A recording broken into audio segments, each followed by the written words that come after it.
Hello students, welcome to my channel Learning with Akshata. So this chapter is for the student who are learning in 8th standard NCERT CBSE pattern.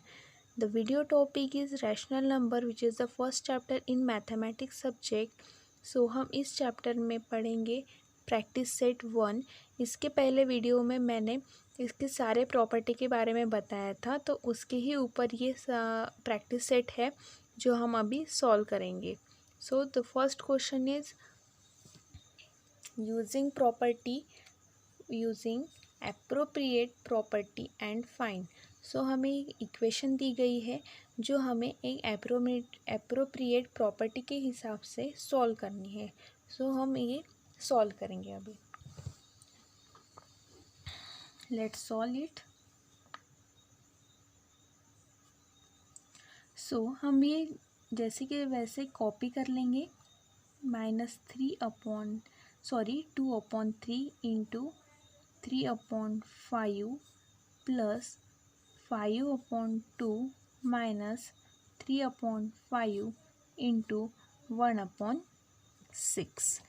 सो हमें देखने को मिल रहा है यहाँ पर कुछ terms है वो सेम है, जैसे कि 3/5, यहाँ पर भी 3/5 है।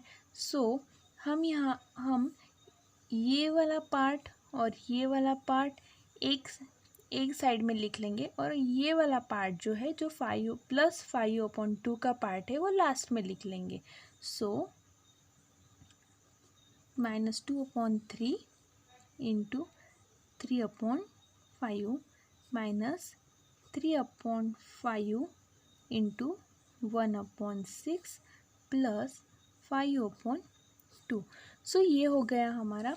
हाँ, सो हमने इसे ये कम्युलेटिव प्रॉपर्टी के हिसाब से इसके एक्सचेंज हो गए हैं। यहाँ पे हमने कम्युलेटिव प्रॉपर्टी का यूज़ किया है। सो देन फिर ये जो सेम टर्म है हम इसे कॉमन नंबर भी ले सकते हैं। सो हम इसे कॉमन नंबर अगर ले लेंगे, सो ये मैंने यहाँ पर बाहर निकाल दिया है 3/5। सो ब्रैकेट में ये दोनों टर्म में से सिर्फ -2/3 बच रहा है, और इधर के टर्म में से माइनस, क्योंकि ये तो आ गया इधर, तो यहाँ पर एक टर्म रहेगा -1/6। देन ये जो टर्म है वैसे की वैसे माइनस प्लस 5/2। सो ये हो गया हमारा। ये डिस्ट्रीब्यूटिव प्रॉपर्टी के वजह से हम इसे सेम ले पाए।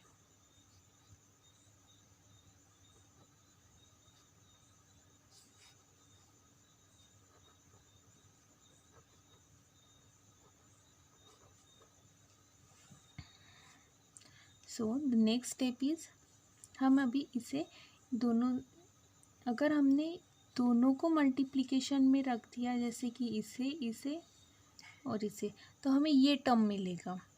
दोनों को अगर मल्टीप्लाई कर लिया तो हमें ये टर्म मिल जाएगा। सो द नेक्स्ट स्टेप इज, अब हम इसे सॉल्व करेंगे। 3/5 in bracket, the first bracket में जो ब्रैकेट में होता है टर्म वो हमें फर्स्ट सॉल्व करना है।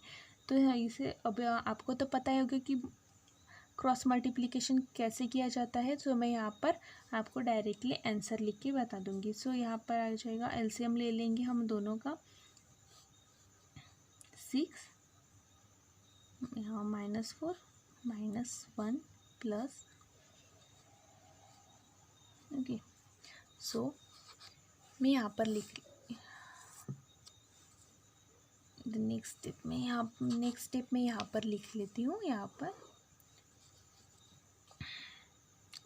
अब हम इसे सॉल्व करके देखेंगे। 3/5, अब हम इसे सॉल्व करें, माइनस माइनस प्लस हो जाता है, लेकिन माइनस का साइन आ जाए तो -5/6 प्लस 5/2। सो ब्रैकेट में है, इसका मतलब है कि ये इनटू में है, मतलब मल्टीप्लिकेशन में है। सो हम इसे ऐसे भी लिख सकते हैं।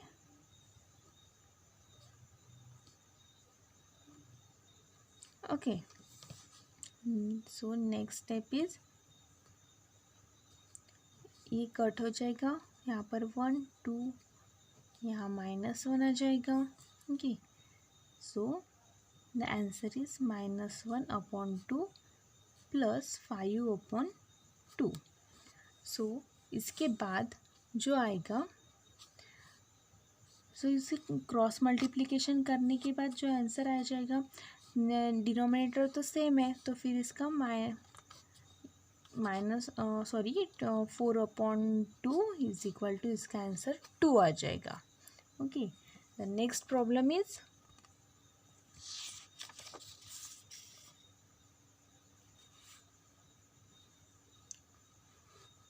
So this is a second problem.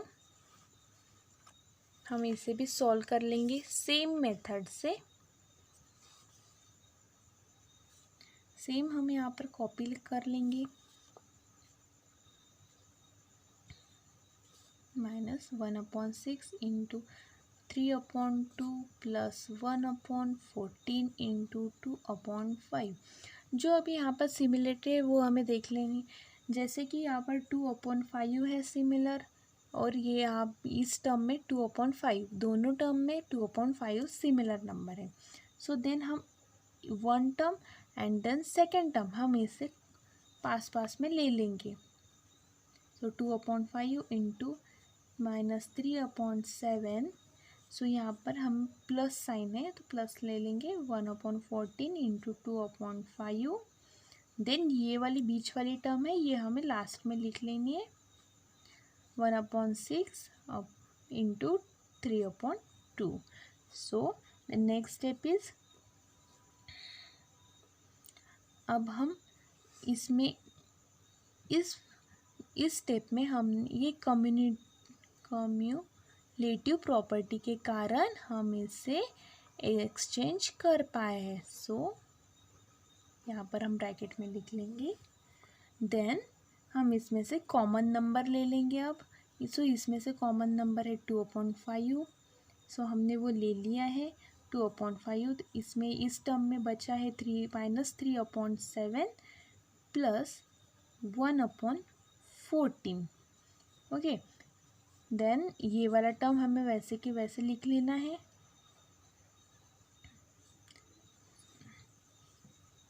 सो ये वाला यहाँ पर कट हो जाएगा, 1/2 आ जाएगा, यहाँ पर भी 3 1 3 2 6 हो जाएगा, और 3 1 3, तो ये हमारे यहाँ पर कट हो गया। So the next step is, हम इसे सॉल्व कर लेंगे। 2/5 यहाँ पर -12 प्लस 7, और नीचे ले लेंगे हम इसका एलसीएम। आपको पता ही होगा कि कैसे सॉल्व किया जाता है। Next step is -1/2 into 1/2। The next step, फिर हम इसका सॉल्व आउट करने के, -12 प्लस 7, ये माइनस हो जाएगा, लेकिन बड़ा नंबर के सामने माइनस साइन होने के कारण इसका जो आंसर आएगा वो नेगेटिव आ जाएगा। तो 2/5 इसका आंसर आ जाएगा माइनस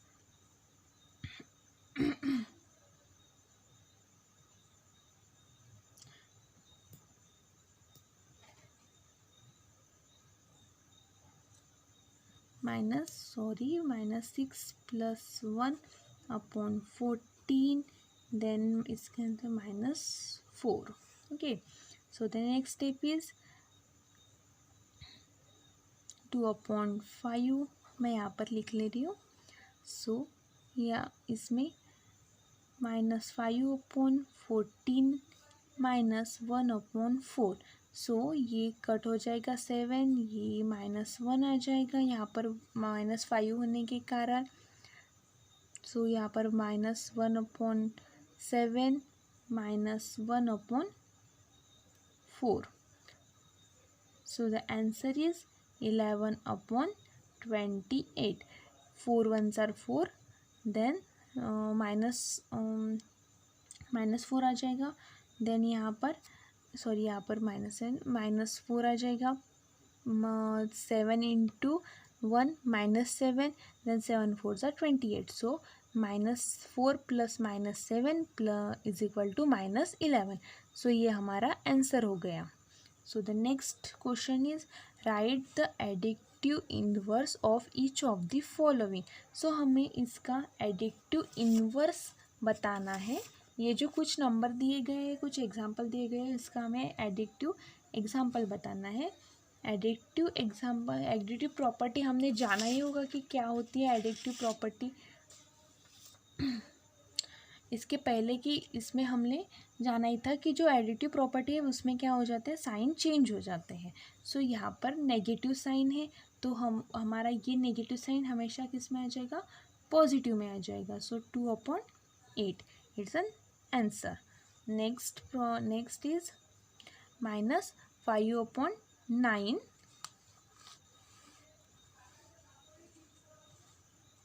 -5/9। सो ये माइनस नेगेटिव में है तो ये हमारा पॉजिटिव में हो जाएगा, -5/9। The next is -6/5। तो ये दोनों भी नेगेटिव में तो माइनस माइनस कैंसिल हो जाएगा। सो इसमें भी ये हमें एडिटिव इनवर्स में बताना है तो इसे आ जाएगा -6/5। The next is 2/-9। सो यहाँ पर भी एक नेगेटिव है साइन है, यहाँ पर एडिक्टिव इनवर्स है तो यहाँ पर साइन चेंज हो जाएगा, इस पॉजिटिव नंबर आ जाएगा 2/9। The next is 19/6। यहाँ पर भी एक नेगेटिव साइन है तो यहाँ पर भी हमारा आ जाएगा positive 19/6। So the question is complete. The next question is verify that minus x is equal to x. Okay, हमें ये वेरीफाई करना है जो ये नंबर दी गए हुए हैं ये इज इक्वल टू एक्स के फॉर्म में आ रहे हैं या 1 के फॉर्म में आ रहे हैं। तो ये किसके फॉर्म में आ रहे हैं, जब पॉजिटिव आ रहे हैं कि नेगेटिव आ रहे हैं, तो हमारा ये देखना होगा। सो यहाँ पे सॉल्व करके देखेंगे कि क्या आ रहा है। सो x इज इक्वल टू हमें दिया गया है पॉजिटिव 11/15। हमने ये कॉपी कर लिया है। द नेक्स्ट स्टेप इज हम यहाँ पर जो हमें वेरीफाई करने के लिए दिया है वो लिख लेंगे। सो अब x का जो वैल्यू है हम इसमें पुटअप कर लेंगे। x का वैल्यू है 11/15 is equal to 11/15. So the 11 into 11 is a positive number. Okay, the 15 is equal to 11/15 is equal to 11/15. So left hand side is equal to right hand side. हमें दिख रहा है कि ये दोनों भी left hand side is equal to right hand से, इन दोनों भी हमारे साइड्स क्या हो गए, इक्वल हो गए। सो ये वेरीफाई हो गया। So the next same method से हम सॉल्व कर लेंगे।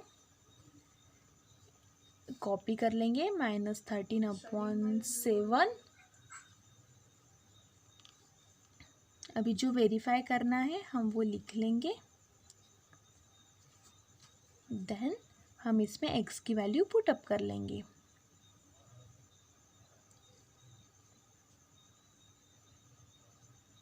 -13/17 इज इक्वल टू -13/17। सो हम इस सॉल्ट आउट कर लेंगे इसे। तो ये सॉल्ट आउट करने के बाद आ जाएगा -13/17 इज इक्वल टू -13/70। तो same here left hand side is equal to right hand side. तो ये भी हमारा वेरीफाई हो गया।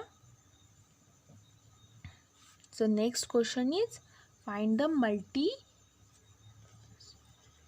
Multiplicative inverse of the following. यहाँ पर हमें बताना है कि multiplicative inverse of the following मतलब इसमें हमें मल्टीप्लिकेटिव इनवर्स की प्रॉपर्टी बतानी है। सो मल्टीप्लिकेटिव इनवर्स में क्या होता है हमेशा कि ए इंटू, सपोजली मैंने ए लिया है, इज इक्वल टू 1। तो ये 1 ए कैंसिल हो जाता है, तो आंसर हमेशा 1 आता है। तो हमें कुछ ऐसा ही इसमें फाइंड करना है कि ये -13 मल्टीप्लिकेटिव इन्वर्स है या नहीं, ये हमें बताना है। सो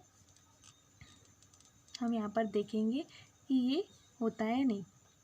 सो -13 कॉपी कर लिया।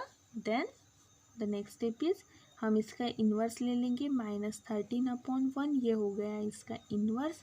सो देन हम इसे सॉल्व आउट करके ये इसका रेसिप्रोकल हो गया, हम इसे पी और क्यू के फॉर्म में लिखेंगे, बाद में इसे रेसिप्रोकल के फॉर्म में लिखेंगे। रेसिप्रोकल हो गया इसका 1/-13। देन हम इसे सॉर्ट आउट करके देख लेंगे। ये हो गया इसका रेसिप्रोकल। हम इसे इस वाले फॉर्म में लिख के देखेंगे।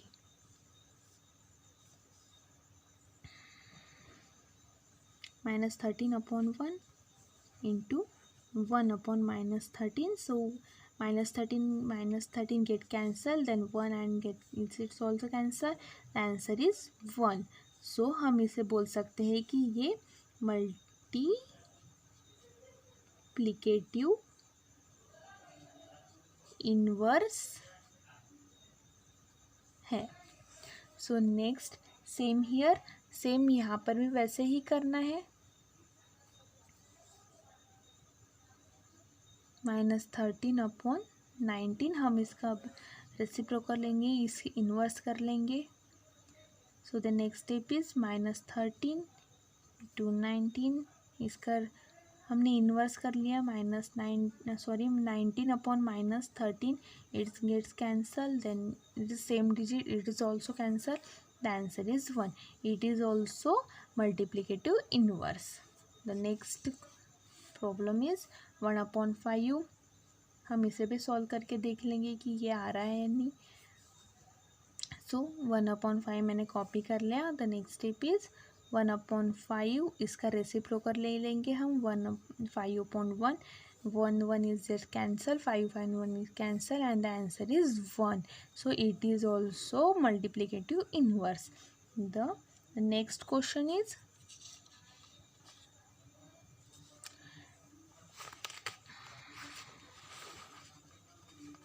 name the property under multiplication used in each of the following. सो हमें इस प्रॉब्लम में बताना है कि ये मल्टीप्लिकेटिव आइडेंटिटी में है या नहीं। सो मल्टीप्लिकेटिव से मैंने यहाँ एक एग्जाम्पल आपको जो दिए गए हैं, हम इसे सॉल्व करना है, तो ये किस फॉर्म में है आपको ये देखना है। सो देखियो, मैं सपोजली -4/5 को अगर मैंने ए लिया और 1 इजी, सो इसे मैंने a इज इक्वल टू -4/5 ले लिया। सो b को 1 ले लिया suppose.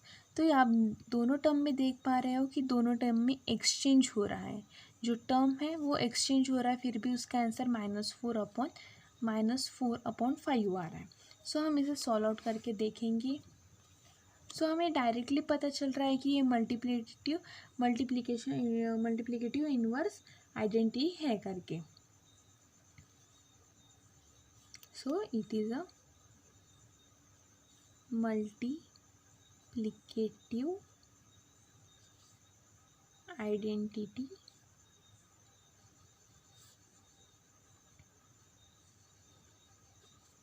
So the next solve out करके देखेंगे। सो देखिए यहाँ पर 13/17 है, इंटू में -2/7 है। देन इसका यहाँ पर इंटरचेंज हो गया -13 सो मैंने इसे e इज इक्वल टू 13/7 ले लिया, 17 ले लिया, और b इज इक्वल टू -2/7 ले लिया।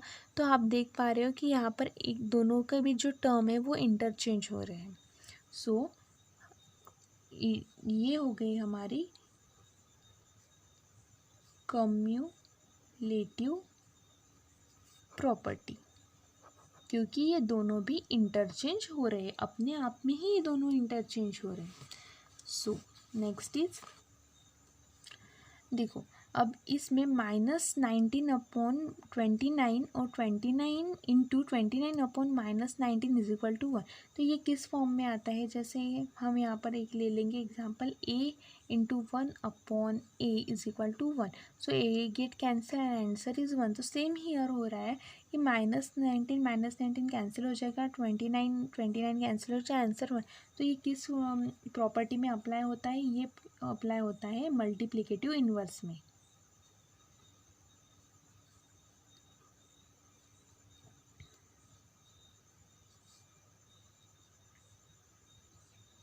So this question is also completed. So next question is question number 6. Multiple 6/13 by the reciprocal of 7 -7/16।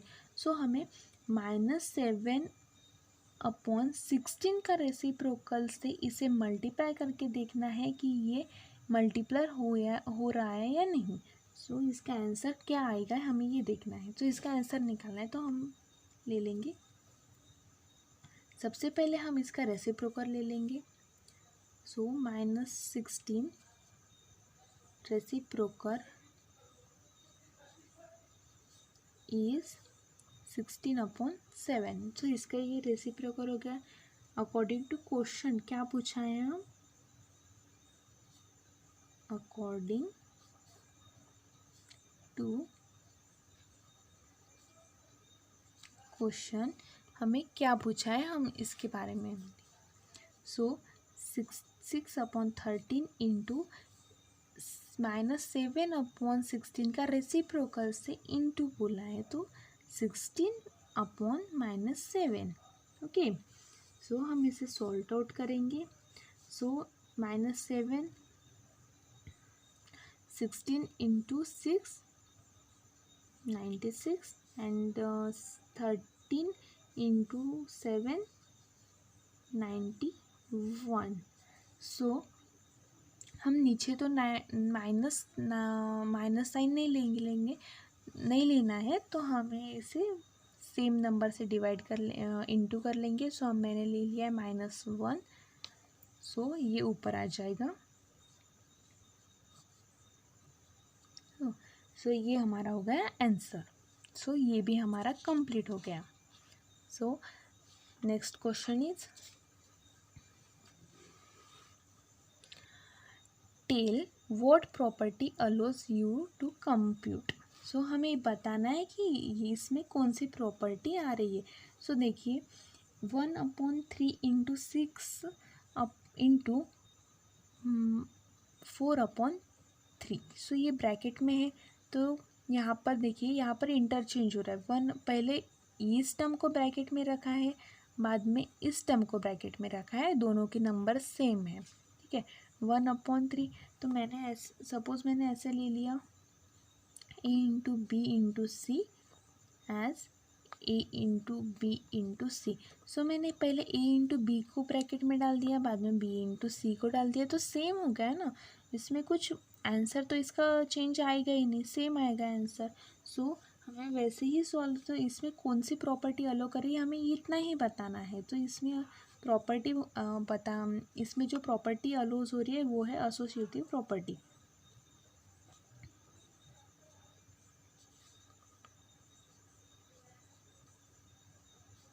Of multiplication. Okay, this question is also completed. So next question is 8/9 the multiplicative inverse of -1/8। so why or not। अगर हमने 8/9 का अगर multiplicative inverse लिया है, तो उसका answer जो आएगा वो मल्टीप्लिकेटिव इन्वर्स में आएगा या नहीं। सो हमें इसका आंसर निकालना है। सो 8/9 इंटू -1/, ये।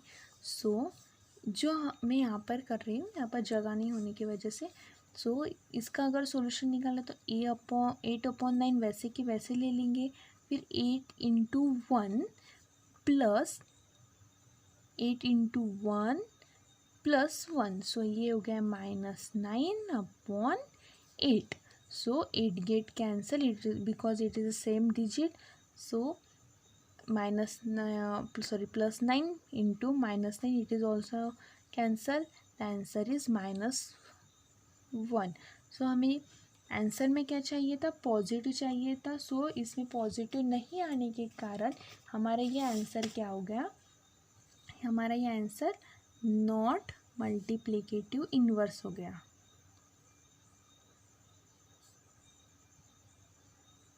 Not multiplicative inverse. So the next question is number 9. Same here. Is 0.3 the multiplicative inverse of 3 into 1/3? So same here solve out करना है. So यहाँ पर ले लेंगे हम 0.3 into 3 1/3. So हम यहाँ पर solve out कर लेंगे. 3 × 3 9 +1 10 10/3. सो यहाँ पर डेसिमल होने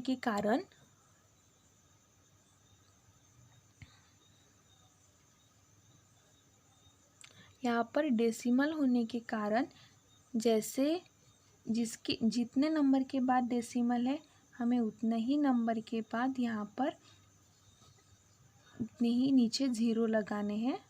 सो 10/3. It's get cancelled.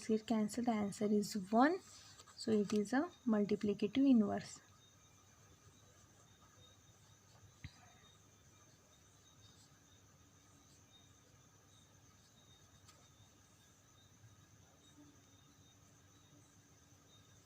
The next question is number 10.